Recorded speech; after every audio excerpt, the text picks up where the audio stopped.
आगे बढ़ रहे हैं और अब बात कर लेते हैं आज पेश हुए अंतरिम बजट की।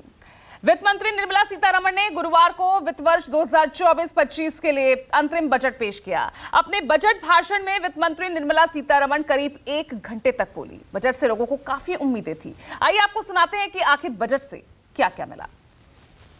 देखिए, इंटरिम बजट है और निर्मला जी ने कह भी दिया कि फुल बजट हम अपना पेश करेंगे। तो अपना बजट जो है वो एक सीक्वेंस में चल रहा है और वो सीक्वेंस है कि पिछले 10 सालों में सीढ़ी दर सीढ़ी हम लोग ऊपर चढ़ रहे हैं।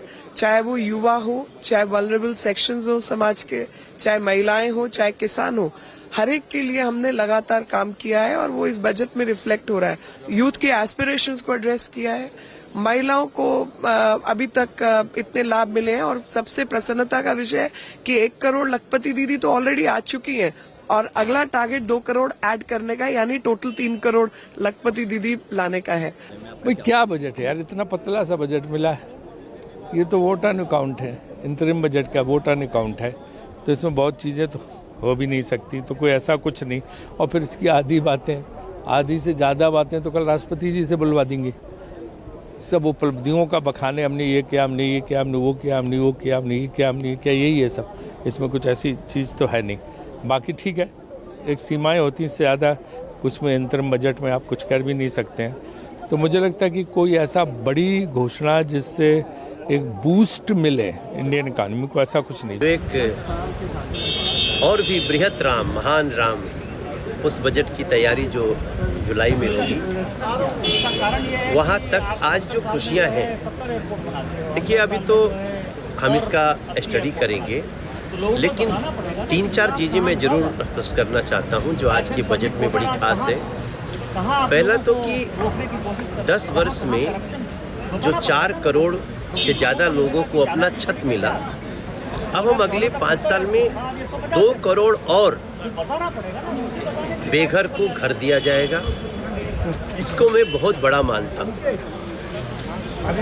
किसानों के लिए लगभग 11 लाख करोड़ का 11 करोड़ किसानों को जिस प्रकार की आज के बजट में खुशी दी गई है, वो भी एक बहुत समीक्षा योग्य है। भारत की इकॉनमी की साइज जितनी इस समय है, इसमें पूरी तरह से मैं आश्वस्त हूं। इस इंटरिम बजट के कारण ही जो भी इंडिकेशन इस बजट से मिले हैं कि हमारी इकॉनमी जो आज दुनिया की टाइप 5 कंट्रीज में है, उसकी साइज बढ़कर 2027 तक मोर देन $5 ट्रिलियन जाएगी और 2030 आते आते मोर देन $7 ट्रिलियन तक पहुंचेगी। 2047 का जो एक रोड मैप दिया है प्रधानमंत्री, या उस रोड मैप, उस टारगेट को हम अचीव करेंगे। हम लोग पूरी तरह से कॉन्फिडेंट हैं। निश्चित रूप से जुलाई में फुल बजट बजट आएगा, पर निर्मला जी वो इंडिया गठबंधन की सरकार रहेगी, हमारा बजट होगा, क्योंकि इस बजट में तो कुछ है ही नहीं।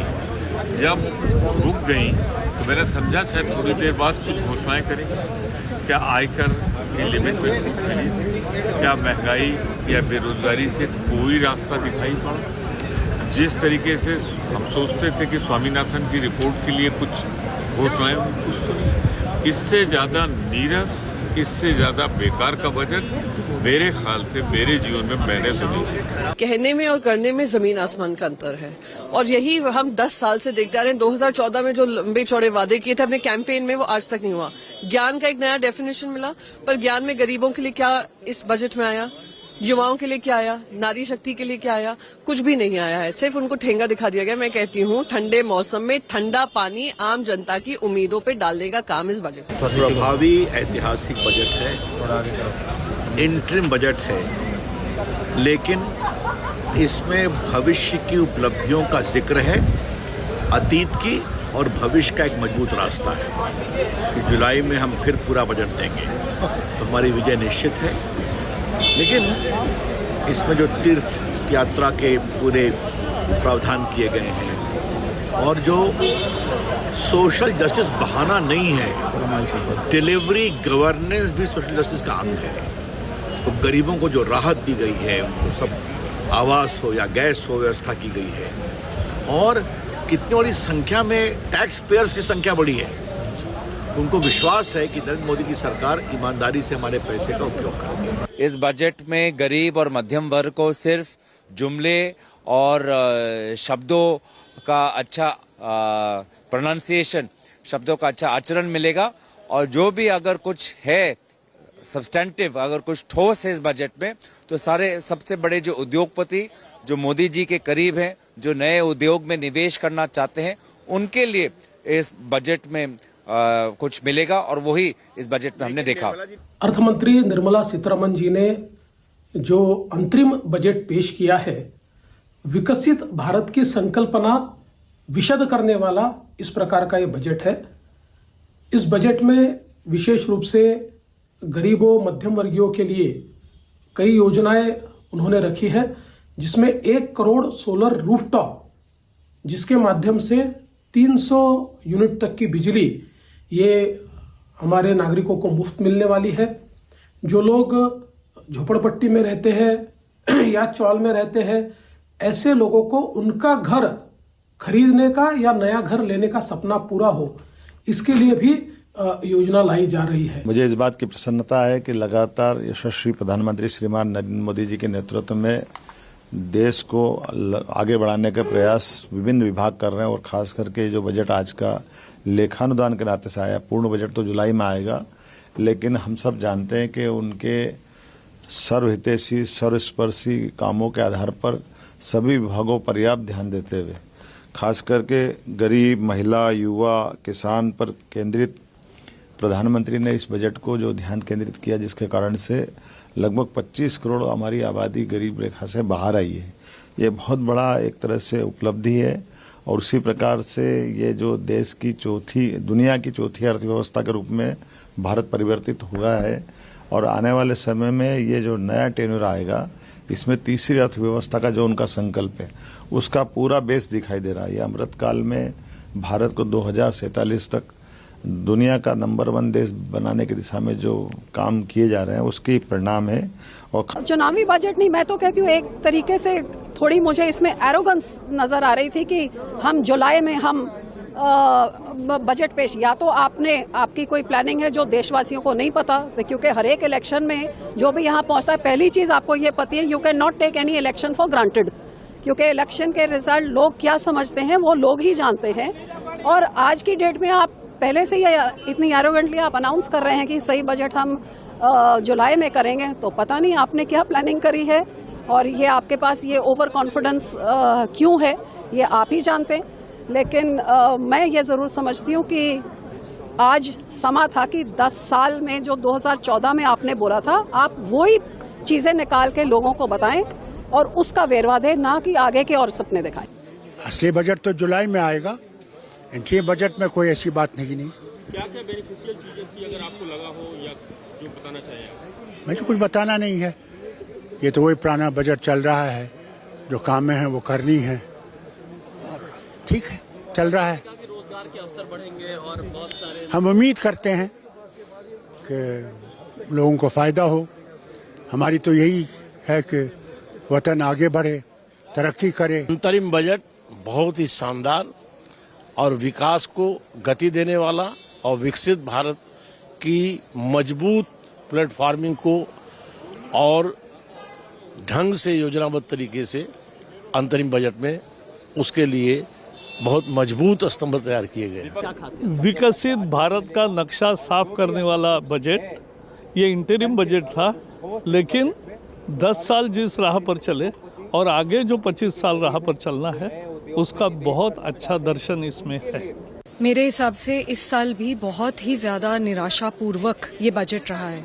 देश में महंगाई और बेरोजगारी चरम सीमा पे है, पर इस बजट में कुछ भी नहीं बताया गया कि सरकार क्या कदम उठाएगी जिससे कि महंगाई और बेरोजगारी से लड़ा जा सके। जेंडर बजट हर साल 5% के अराउंड होता है।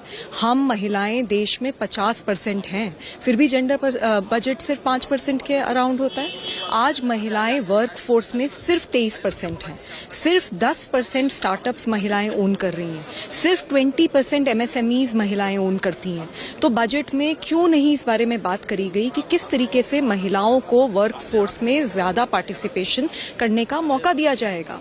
हम ये देखते हैं कि महिला सुरक्षा पे वही घिसी पिटी स्कीमें बार बार आ जाती हैं, बेटी बचाओ बेटी पढ़ाओ। अरे सिर्फ नारेबाजी से थोड़ी ना बेटियां बचेंगी बेटियां पढ़ेंगी। 2024 के पहले ये जो बजट हुआ है ये हिस्टोरिकल बजट है। निर्मला सीतारामन जी ने बोला है जुलाई में फुल बजट बोलेंगे, लेकिन मुझे लग रहा है कि आज के डेट में उन्होंने जो अनाउंसमेंट किया है वो मतलब फुल ही है लगभग। सबके लिए, सबका साथ, सबका विकास के लिए, सबका विश्वास के ऊपर ये बजट था। विभाग के लिए प्रधानमंत्री जी ने सोचा है कोई जातिगत विभेद नहीं है, सिर्फ गरीब, महिला, युवा, किसान। ये देश का हमारा मतलब 4 हाथ है। माँ दुर्गा का जैसा हाथ होता है 10 में 4 हाथ ये है माँ दुर्गा का, ऐसे ही इसको स्ट्रेंथ देने के लिए ये बजट है। से भारत सरकार की प्रधानमंत्री नरेंद्र मोदी जी के नेतृत्व में चली है। सबका साथ, सबका विकास, सबका विश्वास और सबके लिए प्रयास। आने वाले दिनों में जब हम विकसित भारत की ओर बढ़ रहे हैं, ये बजट उसके लिए एक बहुत बड़ा स्टेपिंग स्टोन है। मेरे दृष्टि से उस बजट की अगर सबसे बड़ी अनाउंसमेंट अगर मैं मानूं, प्रधानमंत्री नरेंद्र मोदी जी ने जय अनुसंधान की बात कही थी, सिर्फ कहे नहीं, उसको क्रियान्वयन करने के लिए आज बजट में 1 लाख करोड़ रुपया की एक कॉर्पस फंड की अनाउंस किया गया। बजट तो ये अंतरिम बजट है और अंतरिम बजट में जो भी अब तक सरकार ने 5 वर्षों में जो काम किया है या जो 2014 से अब तक की जो उपलब्धि है महिला सशक्तिकरण की दिशा में, सामाजिक उत्थान की दिशा में, सामाजिक न्याय की दिशा में, युवाओं की दिशा में, देश की अर्थव्यवस्था को सुधारने के लिए जो प्रयास उन्होंने किया वो है। और इसके अलावा 2024-25 और उसके आगे के वर्षों में जो इनका लक्ष्य है उसका एक झलक इन्होंने दिखाया है बजट में। ये विकसित भारत के लिए जो 4 पिलर रखा गया, किसान, युवा, गरीब और महिला, ये चारों का समावेश था इसमें।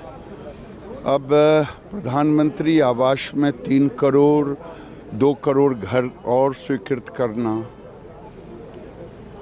लाखपति दीदी SHG ग्रुप में 3 करोड़ की संख्या को निर्धारित करना, ऐसे कई योजनाएं हैं जो दिखाता है कि एक तरफ वेलफेयर भी है तो दूसरे तरफ 3 कॉरिडोर रेलवे का अनाउंस होना तो एक एक्सपेंडिचर भी है।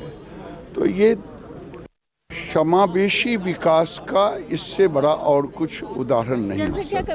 अंतरिम बजट है लेकिन इतना बढ़िया बजट जो एक दिशा देता है। अगले बार जब रेगुलर बजट पेश करेंगे उस बीच का जो फासला है उसको पूरा करके साथ साथ पूरा 2047 तक विकसित भारत का नींव कैसे रखना है, इतना सुंदर से रखा। मैं वित्त मंत्री निर्मला जी को और आदरणीय प्रधानमंत्री मोदी जी को बधाई देता हूं। इतना शानदार अंतरिम बजट जो पेश किया है आज, और कोई सेक्टर छूटा नहीं है। बजट